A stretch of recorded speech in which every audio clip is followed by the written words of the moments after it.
नमस्ते दोस्तों। आज हम एक ऐसी किताब की जर्नी पर चलेंगे जो आपकी सोच को बदल सकती है, आपकी जिंदगी को नई दिशा दे सकती है।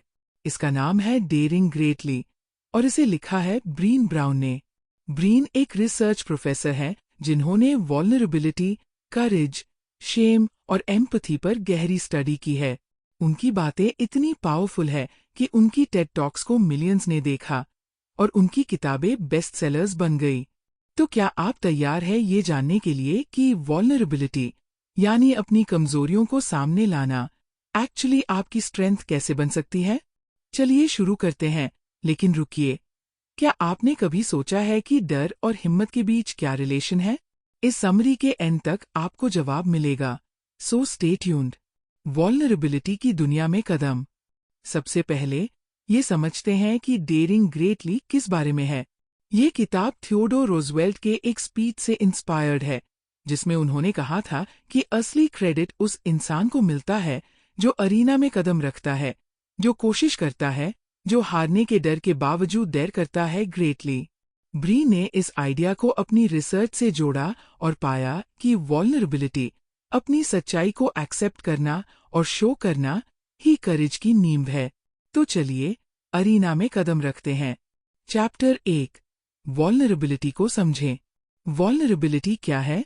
ये है अपनी इमोशंस को खोलना, रिस्क लेना और अनसर्टेनिटी को गले लगाना। जैसे कि आप किसी से अपने दिल की बात कहें, नोइंग वेल कि शायद वह रिजेक्ट कर दे। ब्रीन कहती है कि वल्नरेबिलिटी ही वो जगह है जहां से लव, बिलोंगिंग और क्रिएटिविटी जन्म लेते हैं। एक कोट में वह कहती है, vulnerability is the birth place of innovation, creativity and change. यानी अगर आपको कुछ नया करना है तो वल्नरेबिलिटी को अवॉइड नहीं कर सकते। लेकिन हम डरते क्यों हैं? क्योंकि सोसाइटी हमें सिखाती है कि वल्नरेबिलिटी वीकनेस है। हमें लगता है कि अगर हम अपनी फीलिंग्स शो करेंगे तो लोग जज करेंगे। पर ब्रीन की रिसर्च कहती है कि वल्नरेबिलिटी को एम्ब्रेस करना ही असली हिम्मत है।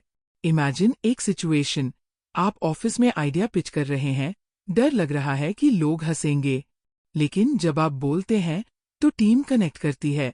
यही वल्नरेबिलिटी का मैजिक है। चैप्टर 2, वल्नरेबिलिटी के मिथ्स को तोड़े। हमारे दिमाग में वल्नरेबिलिटी के बारे में कई गलतफहमियां हैं। ब्रीन इन्हें मिथ्स कहती है। आइए इन्हें एक एक करके देखें। 1. मिथ, वल्नरेबिलिटी मतलब कमजोरी है। ट्रूथ, ब्रीन कहती है कि वल्नरेबिलिटी करेज है। जब आप वल्नरेबल होते हैं तो आप रिस्क लेते हैं और रिस्क लेना स्ट्रेंथ का साइन है। 2. मिथ, वल्नरेबिलिटी है ओवरशेयरिंग। ट्रूथ, नहीं दोस्तों, वल्नरेबिलिटी का मतलब हर किसी के सामने दिल खोलना नहीं है। ये है सही लोग, सही टाइम पर अपनी सच्चाई शेयर करना। 3. मिथ, वल्नरेबिलिटी से बचा जा सकता है। ट्रूथ, लाइफ में वल्नरेबिलिटी से भागना इम्पॉसिबल है। हर रिलेशनशिप, हर चैलेंज में यह आती है, तो अवॉइड करने की बजाय इसे एक्सेप्ट करें। ब्रीन इन मिथ्स को तोड़कर हमें सिखाती है कि वल्नरेबिलिटी को गलत समझना बंद करें। ये वीकनेस नहीं, बल्कि ग्रोथ का रास्ता है। और रुकिए, अगला सेक्शन और इंटरेस्टिंग होने वाला है, जहां हम शेम की बात करेंगे। So don't go anywhere. Chapter 3, shame का सामना। शेम, ये शब्द सुनते ही मन में एक अजीब सी फीलिंग आती है ना? शेम वो इमोशन है जो हमें फील कराता है कि हम इनफ नहीं हैं। ब्रीन कहती है कि शेम यूनिवर्सल है, हर इंसान इसे फील करता है, लेकिन यह हमें कनेक्शन से दूर ले जाता है। शेम कहता है तुम गलत हो, जबकि गिल्ट कहता है तुमने गलत किया। डिफरेंस समझे? एक स्टोरी सुनिए। एक आदमी अपनी कंपनी में लेऑफ्स कर रहा था। उसे शेम फील हुआ। वह सोचने लगा कि वह एक बैड लीडर है, लेकिन ब्रीन कहती है कि शेम को साइलेंस में ग्रो करने की बजाय उसे शेयर करना चाहिए। उसने अपने फीलिंग्स को एक्सेप्ट किया और सपोर्ट लिया। ये शेम रेजिलियंस का एग्जाम्पल है। शेम रेजिलियंस के लिए ब्रीन 4 स्टेप्स देती है। 1. ट्रिगर्स पहचाने कब शेम फील होता है, उसे नोटिस करें। 2. क्रिटिकल सोचे क्या ये शेम सच में वैलिड है। 3. शेयर करें, ट्रस्टेड लोगों से बात करें। 4. स्पीक करे शेम को। ब्रीन कहती है, shame cannot survive being spoken. इसे बोले और यह कमजोर पड़ जाता है। तो अगली बार जब शेम आए, उसे अंदर मत दबाइए, बाहर निकालिए। चैप्टर 4, होल हार्टेड लिविंग की राह। होल हार्टेड लिविंग, यह है पूरी तरह से जीना, अपनी वल्नरेबिलिटीज को एक्सेप्ट करके। ब्रीन कहती है कि यह तब पॉसिबल है जब हम बिलीव करें कि हम इनफ है।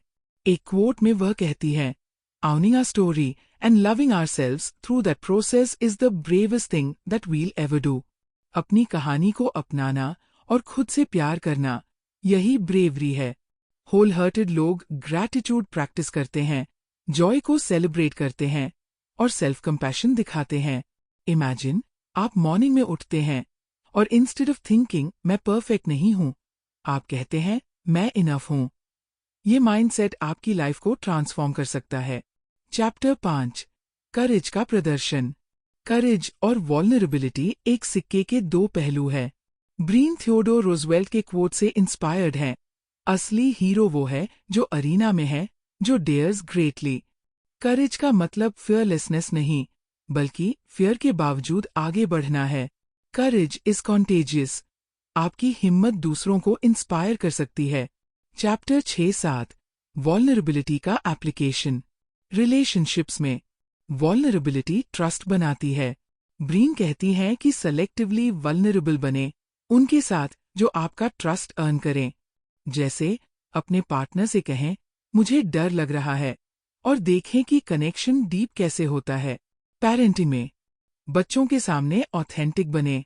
ब्रीन कहती है कि अगर आप वल्नरेबल होंगे तो बच्चे भी इसे नॉर्मल समझेंगे।